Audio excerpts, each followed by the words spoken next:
मैं गुजारिश कर रहा हूँ आली जनाब शाह आलम गुड्डू जमाली साहब, जो समाजी सियासी ही नहीं बल्कि आज मुबारकपुर की सरजमीन पे अल्लाह ने उन्हें एमएलए बनाया है, कौमी खिदमत का एक मनसब, एक ओहदा उन्हें अता किया है। मैं उनसे गुजारिश कर रहा हूँ कि वो आप तशरीफ ले आए।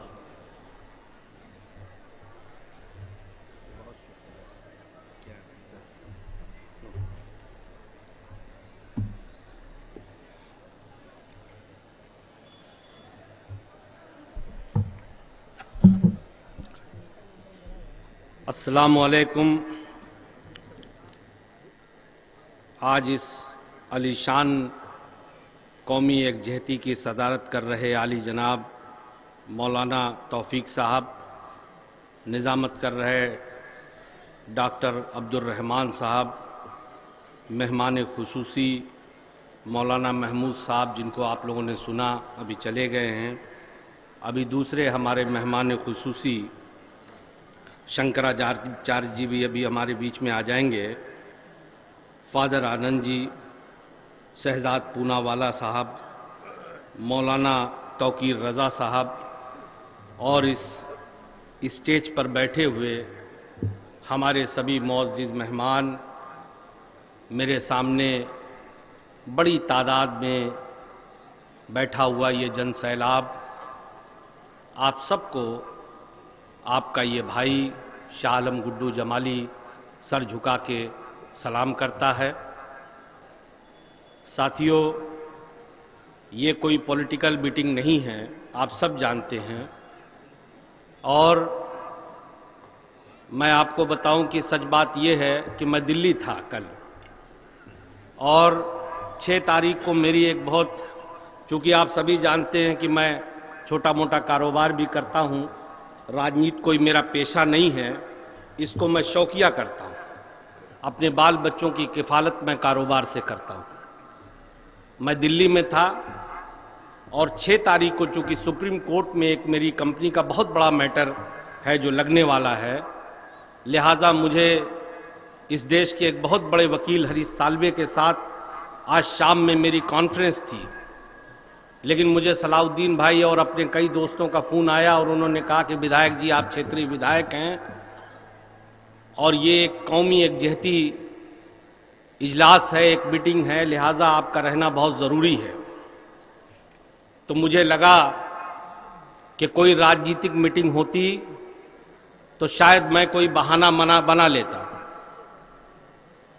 मगर विधायक होने के नाते नहीं बल्कि इस देश का एक जिम्मेदार नागरिक होने के नाते मुझे इस मीटिंग में ज़रूर शिरकत करना चाहिए। और आप सब जानते हैं कि ये शाह आलम गुड्डू जमाली कहने को विधायक है मगर एक सोशल वर्कर है, एक सामाजिक कार्यकर्ता है, और हमारे जैसे लोग इस तरह की चीज़ों को हमेशा आगे बढ़ के बढ़ावा देते हैं और बल्कि दुआ भी करते हैं अल्लाह ताला से उन लोगों के लिए कि अल्लाह उनको हौसला दे, हिम्मत दे, जो इस तरह की इजलासों को करते हैं, उसके लिए रात दिन की नींदें अपनी हराम करते हैं। इसलिए यहाँ के इंतज़ामिया को मैं सर झुका के सलाम करता हूँ कि ये अलीशान मीटिंग आप लोगों ने कराई। दरअसल आज हम जिस दौर से गुजर रहे हैं उसमें इस तरह की इजलासों की बड़ी सख्त जरूरत है,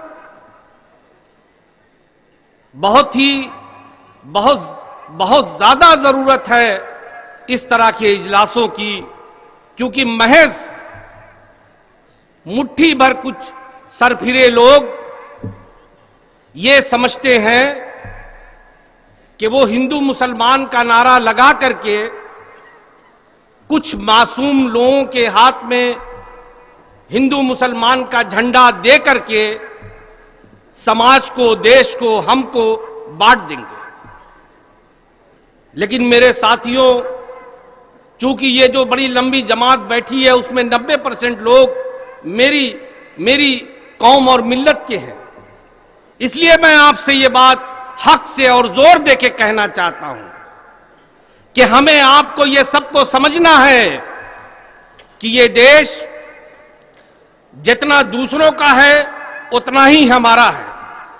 सिर्फ इस बात के कहने के लिए नहीं, हक जताने के लिए नहीं, बल्कि जिम्मेदारियां भी उतनी हम पर आयद होती हैं जितना दूसरों के साथ है। और मैं आपको यह भी बता दूं कि इस देश में मैं तो हाई स्कूल करके दिल्ली गया, चूंकि सेंट्रल यूनिवर्सिटी से पढ़ा लिखा आदमी हूं, इसलिए मैंने देखा है, महसूस किया है इसको।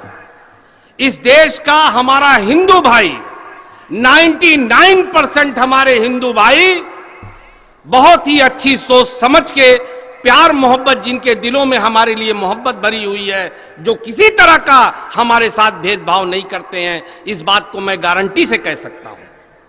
मैं मुट्ठी भर लोग हैं जो इसका नारा लगा करके हिंदू मुसलमान मस्जिद जिनके पास कोई पेशा नहीं है, उन्होंने इसको अपना जरियाए माश बना रखा है, अपनी रोजी रोटी का जरिया बना रखा है इसको, क्योंकि उनके पास और कोई कारोबार नहीं है।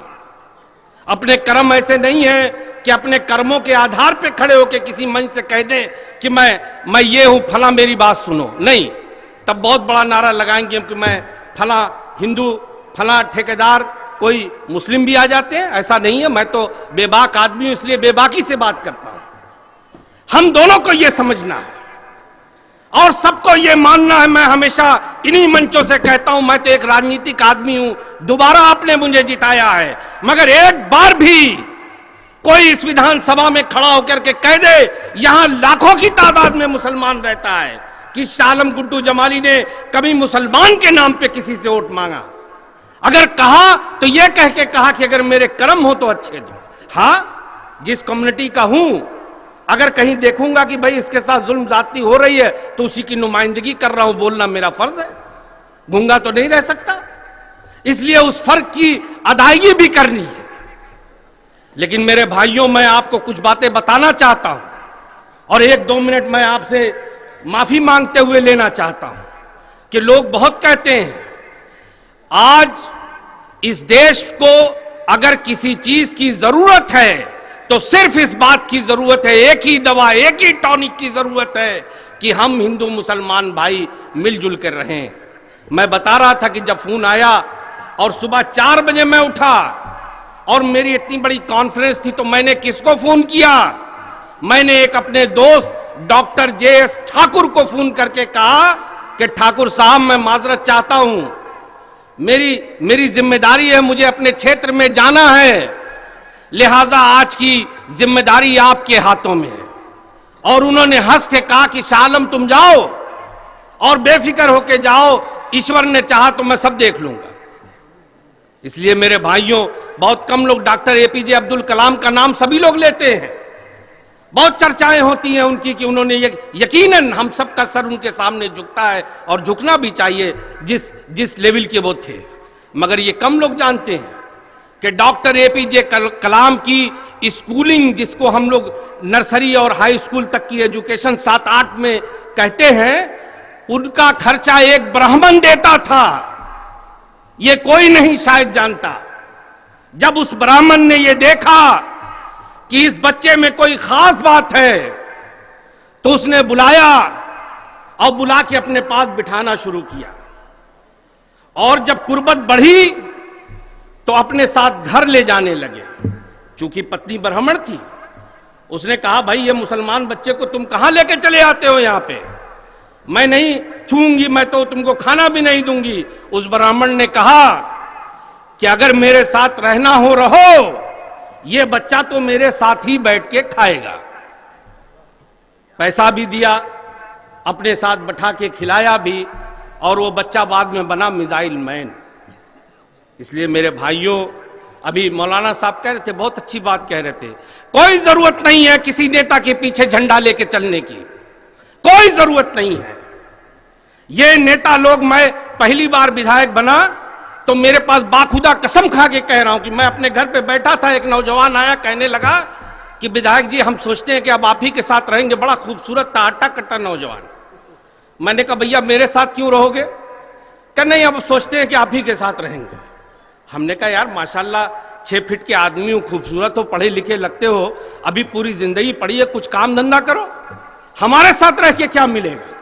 4 दिन हम तुमको अपना झंडा दे देंगे उठाने के लिए, और उसके बाद जिस दिन जरूरत खत्म हो जाएगी उस दिन तुमसे हाथ जोड़ लेंगे। वो बच्चा आज सऊदीया में अक्सर मुझे व्हाट्सएप करके हाय हेलो करता रहता है। वो लोग जो आपको अपने पीछे महज अपने चंद मुफाद के लिए घुमाते हैं, ये जान लीजिए कि वो आपके दुश्मन हैं। और अगर कोई आपके बीच में आकर के हिंदू मुसलमान के नाम पे आपको वर्गलाता है तो ये जान लीजिए कि ये आपका जानी दुश्मन है, इस देश का दुश्मन है। मैंने हमेशा कहा है, इस बात को हम सबको समझना पड़ेगा, हमारे हिंदू भाइयों को भी समझना पड़ेगा कि न तेरा है न मेरा है, ये हिंदुस्तान सबका है। नहीं समझी गई ये बात तो नुकसान सबका है। किसी ने कहा है कि इधर मस्जिदें हैं उधर हैं शिवालय, जहां मुतमई हो वहीं सर झुका ले। ये धर्म और आस्था के नाम पे दुनिया में कौन सा ऐसा धर्म है जो नफरत सिखाता है? अरे कोई खुदा कहता है, कोई भगवान कहता है, कोई गॉड कहता है, मगर है एक ही। आसमान में अगर बैठी हुई कोई ताकत है तो वो एक है।